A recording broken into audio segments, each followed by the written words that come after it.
ಎಲ್ರಿಗೂ ನಮಸ್ಕಾರ. ಕಳೆದ ಒಂದು ವಾರದಿಂದ ನೀವು ನೋಡ್ತಾ ಇದ್ದೀರಾ, ರೈತರು ಪ್ರತಿಭಟನೆ ಮಾಡ್ತಾ ಇದ್ದಾರೆ.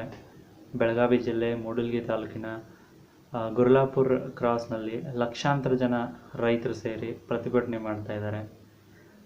ಅವ್ರು ಬೆಳೆದಿರೋ ಕಬ್ಬಿಗೆ ಒಂದು ಬೆಲೆ ಕೇಳ್ತಾ ಇದ್ದಾರೆ. ಆದರೆ ಸರ್ಕಾರ ಮಾತ್ರ ಅವ್ರ ಬೇಡಿಕೆನ ಇನ್ನೂ ಈಡೇರಿಸಿಲ್ಲ. ಅದ್ರ ಬದಲಾಗಿ ಸಚಿವರನ್ನು ಕಳಿಸಿ ಸಂಧಾನ ಮಾಡೋಕ್ಕೆ ನೋಡ್ತಾ ಇದ್ದಾರೆ. ಅಲ್ಲ, ಇದರಲ್ಲಿ ಡಿಸ್ಕಷನ್ ಮಾಡುವಂಥದ್ದು ಏನಿದೆ ಅಂತ, ಅವರು ಏನು ಕೇಳಬಾರ್ದು ಕೇಳ್ತಾ ಇದ್ದಾರೆ ಅಂತ. ಅವ್ರು ಕಷ್ಟಪಟ್ಟು ಬೆಳೆದಿರೋ ಬೆಳೆಗೆ ಒಂದು ಬೆಲೆ ಕೇಳ್ತಾ ಇದ್ದಾರೆ. ಅಲ್ಲೇ ಪಕ್ಕದ ಮಹಾರಾಷ್ಟ್ರದ ಫ್ಯಾಕ್ಟ್ರಿಗಳಲ್ಲಿ ಆ ಬೆಲೆ ಕೊಡ್ತಾ ಇದ್ದಾರೆ ಅಂತೆ. ಸೊ ಇಲ್ಲಿ ಯಾಕೆ ಕೊಡ್ತಿಲ್ಲ, ಅದನ್ನೇ ಕೇಳ್ತಾ ಇರೋದು ಅವರು. ರೈತರು ಬೇಡಿಕೆ ಇಟ್ಟಿರೋದು ಒಂದು ಟನ್ಗೆ 3,500 ರೂಪಾಯಿ, ಬಟ್ ಗೌರ್ಮೆಂಟ್ ಕೊಡೋಕೆ ಒಪ್ಕೊಂಡಿರೋದು 3,200 ರೂಪಾಯಿ. ಸೊ ಈಗ 7 ದಿನ ಆದ್ರೂ ಅಷ್ಟೇ ಹೇಳ್ತಿದ್ದಾರೆ. ಕೊನೆಗೆ ರೈತರೇ ಒಂದು ಹೆಜ್ಜೆ ಹಿಂದೆ ಬಂದ್ಬಿಟ್ಟು 3,400 ಆದರೆ ನಾವು ಪ್ರತಿಭಟನೆ ಕೈ ಬಿಡ್ತೀವಿ ಅಂತ ಒಂದು ಹೆಜ್ಜೆ ಅವರೇ ಹಿಂದೆ ಬಂದಿದ್ದಾರೆ. ಆದರೆ ಸರ್ಕಾರ ಅದಕ್ಕೂ ಒಪ್ಕೊಂಡಿಲ್ಲ.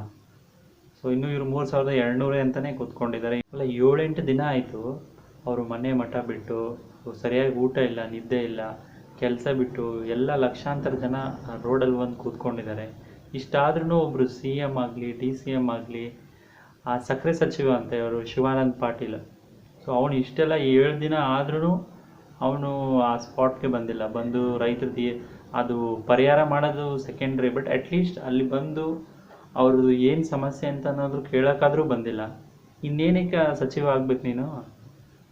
ರೈತರಿಗಿಂತ ಇವರೆಲ್ಲ ದೊಡ್ಡವರ ಅಂತ? ಸಚಿವ ಇರಲಿ, ಮಂತ್ರಿ ಇರಲಿ, CM ಇರಲಿ, DCM ಇರಲಿ, ಎಲ್ಲರೂ ರೈತರ ಮುಂದೆ ಯಾರೂ ಅಲ್ಲ. ಇವರಿಂದ ಅವರಿಂದ ಇವರಲ್ಲ.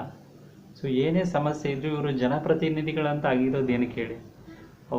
ಈಗ ಜನಗಳ ಸಮಸ್ಯೆ ಇದೆ ಅಂತಂದರೆ ಇಷ್ಟೆಲ್ಲ ಲಕ್ಷಾಂತರ ಜನ ಇದ್ದಾರಪ್ಪ, 7 ದಿನದಿಂದ ಹೋರಾಟ ಮಾಡ್ತಾ ಇದ್ದಾರೆ ಅಂದರೆ ಇನ್ನೇನು ಕೆಲಸ ಇರುತ್ತೆ ಇವ್ರಿಗೆ? ಇದಕ್ಕಿಂತ ಇನ್ನೇನು ಕೆಲಸ ಅಂತ? ಇವ್ರ ಕೆಲಸನೇ ಇದಲ್ವಾ?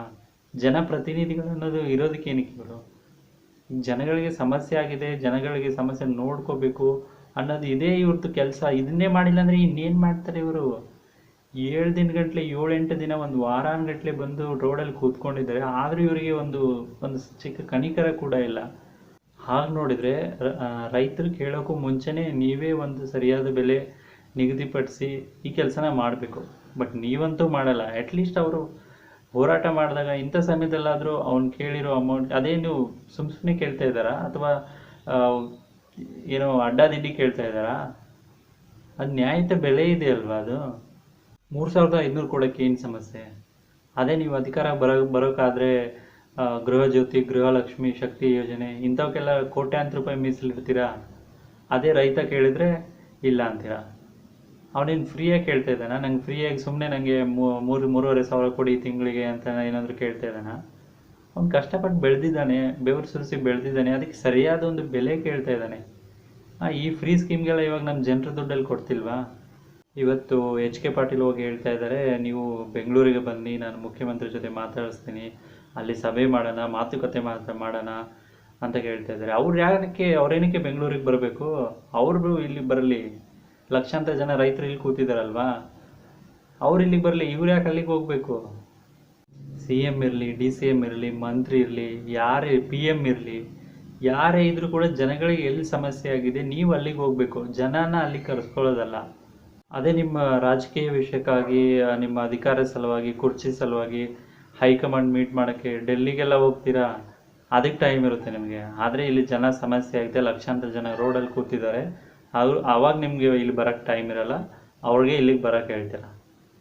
ಅಲ್ಲಿ ಪ್ರತಿಭಟನೆ ಮಾಡ್ತಾ 7-8 ದಿನ ಆದರೂ ಅಲ್ಲಿನ ಲೋಕಲ್ MLA MP ಆಗಲಿ ಯಾರೂ ಬಂದಿಲ್ಲ.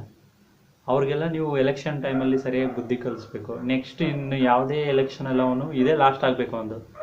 ಇನ್ನು ಮುಂದೆ ಅವನು ಯಾವಾಗ ನಿಂತ್ಕೊಂಡ್ರು ಅವ್ನು ಬರಬಾರ್ದು. ಆ ಥರ ಬುದ್ಧಿ ಕಲಿಸ್ಬೇಕು ನೀವು ಅವನಿಗೆ. ಆಮೇಲೆ ಇದು ಕಬ್ಬಿಂದು ಒಂದೇ ವಿಷಯ ಅಲ್ಲ, ಎಲ್ಲ ರೈತರು ಏನು ಬೆಳೆ ಬೆಳೀತಾರೆ, ತರಕಾರಿ ಬೆಳೀತಾರೆ, ಹಣ್ಣು ಬೆಳೀತಾರೆ, ಯಾವುದಕ್ಕೂ ಸರಿಯಾದ ಬೆಲೆ ಇಲ್ಲ. ಇವತ್ತು ಇದು ಕಬ್ಬಿನ ವಿಷಯ ಬಂದಿದೆ, ಮಾತಾಡ್ತಾ ಇದ್ವಿ. ಬಟ್ ಇವತ್ತಿನವರೆಗೂ ಯಾವುದೇ ರೈತರಿಗೆ ಯಾವುದೇ ಬೆಳೆ ಬೆಳೆದ್ರೂ ಅದಕ್ಕೆ ಸರಿಯಾದ ಬೆಲೆ ಇಲ್ಲ. ನನ್ನ ಪ್ರಕಾರ ಇದಕ್ಕೆ 2 ಸೊಲ್ಯೂಷನ್ ಇದೆ. ಒಂದು ಟೆಂಪ್ರರಿ ಸೊಲ್ಯೂಷನ್, ಇನ್ನೊಂದು ಪರ್ಮನೆಂಟ್ ಸೊಲ್ಯೂಷನ್.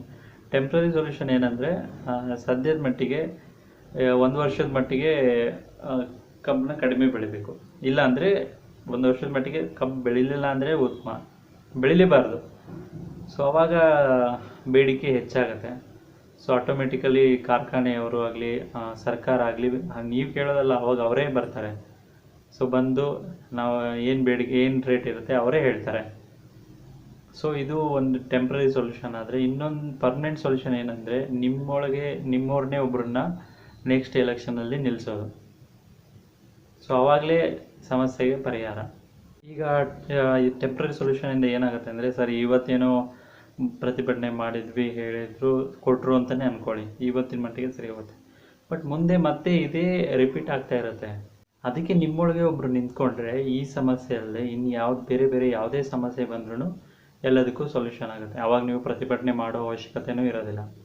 ಆದರೆ ಆ ವ್ಯಕ್ತಿ, ಸರಿಯಾದ ವ್ಯಕ್ತಿನ ನೀವು ಚೂಸ್ ಮಾಡಬೇಕು. ಮತ್ತು ಅವನು ಅಧಿಕಾರ ಬಂದ ತಕ್ಷಣ ಮತ್ತು ಇವ್ರ ಥರನೇ ಆಗಬಾರ್ದು.